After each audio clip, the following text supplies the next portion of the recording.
Let me begin by saying, yes, I know what I look like. I look like the last guy you want around your children. Shame on you. That's profiling. Now, as a father of 4 beautiful children, well, yeah, all 4 I can say with confidence, beautiful children, becoming a father is just like buying a lottery ticket. You have such high hopes and aspirations, but the overwhelming odds say you're just losing money. Behave. I sincerely recommend that all men should experience the miracle of childbirth. Will you stop it? The creation of life is inspiring and incredibly humbling at the same time. Better now? I just always thought, why is it that always the women are prepared for it? I mean, there's classes and tutorials, all with the intent of supporting the woman. And by the end, they're more prepared than some soldiers being deployed. Don't get me wrong, they need a lot of that training. I'm just saying, where's the support for the fathers? There isn't a man out there that has gotten one whisper of advice on what to expect in that room. Not one. A man goes in looking like Trump with a Bible. Gentlemen, all of this is about to change. Please make it change. Let me be your bridge to enlightenment. Welcome to Marc Trinidad's What to Expect When She's Delivering. First things first. Every woman knows that they need to be ready to run to the hospital because babies are rude and they don't give you advance notification of their arrival time. Maybe with the next system update, but as of now, just the waterworks. A lot of water working. That's why ladies always have a go bag ready and prepared like a drug dealer getting ready to flee the country.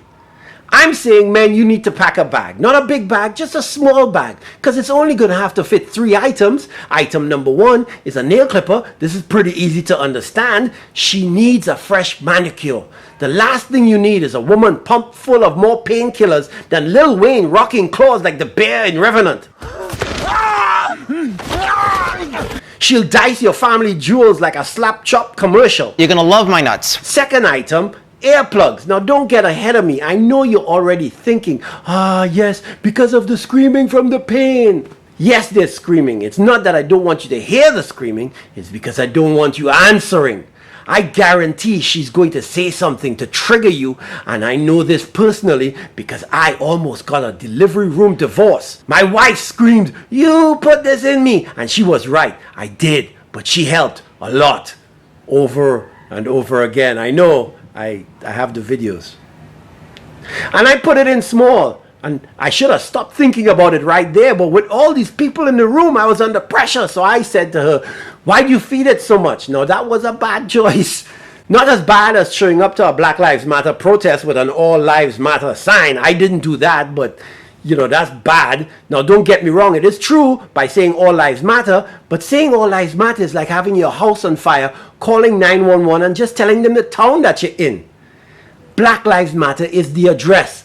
We need all the information. We need precise information. Third item is a mask. And yes, we are still worried about the next wave of COVID-19, but this mask is so that your lady doesn't see your jaw drop from the realization that your tight garage has turned into a Disney parking lot. Nobody needs to see that disappointment. Next is our lesson on breathing. Yes, you have to breathe. Your lady went to classes to find out how to breathe because she's pushing an SUV out of her, and rumor has it, it hurts. But you have to breathe too, because with all that bearing down that she's doing, trying to bring this baby shack into this world, sometimes a little gas is gonna come out. And that's not no ordinary gas. That gas has been stewing and brewing for 9 months, bubbling away with hormones and pheromones and ammonia. And listen, it's enough to kill 3 full-grown African elephants. You do not want to inhale at the wrong time and give your child a single mother upbringing. Good news though, you're in the hospital, so poison control is nearby. Our most important class is the art of positioning, not social distancing, positioning. Just like in sports, different people play different roles, and those roles require different positions. You play the role of the fan. Guess your position? Yeah, up in the stands, cheering and motivating the player. It's an important role, but are you on the field of play? No. Are you really necessary? No, but it's nice to have you there for moral support. Just leave the face paint and the giant finger in the car. It's not necessary. Next is the player. Nothing is possible without the player. The player is the one sacrificing their body, putting in the hours of blood, sweat, and tears. No, really, sometimes there's tears, and that makes them cry. Me too. Then there's the coach. The coach has all the knowledge. The coach has all the plays. They've studied, they've trained, they're on the front lines. They've done hundreds of times. Hundreds of times. My advice, you stay out of the coach's way. You are more than welcome to do your best Don Cherry impression and critique all the plays after the game, but leave the bad suits and the racism at home. It's not necessary, you people. Why is this so important? Because I'm a man, and I'm man enough to admit I made a mistake. I talked to the coach during the game. I don't mean to victim blame, but it was his fault. During the game, he had the baby. And it was in his hands, and he turned to me and he said, would you like to cut the umbilical cord for sentimental reasons? I said, Coach, I've been in the stands. I haven't stretched. I haven't warmed up. I'm not ready for this. This is life and death, man. You don't see pilots walking to the back of the plane asking the couple on their honeymoon, excuse me, would you like to land us for sentimental reasons? It's insane. I know we traded that coach the very next season for sentimental reasons. We just couldn't see eye to eye. I said, while you're down there, is there any way you could make some player improvements, tighten up the morale? At least clean up the field, man. It looks like the Jamaican bobsled team's training track.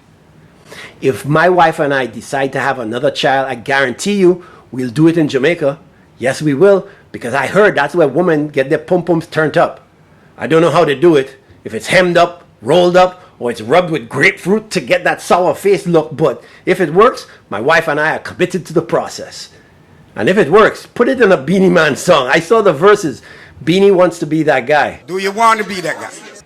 I came up with that idea last time I was in Jamaica. I went to Emancipation Park and I saw the statues. Now I know why you ladies need to have it turned up. You tested the rocket launcher. Now you're broke up, so you need it fixed up.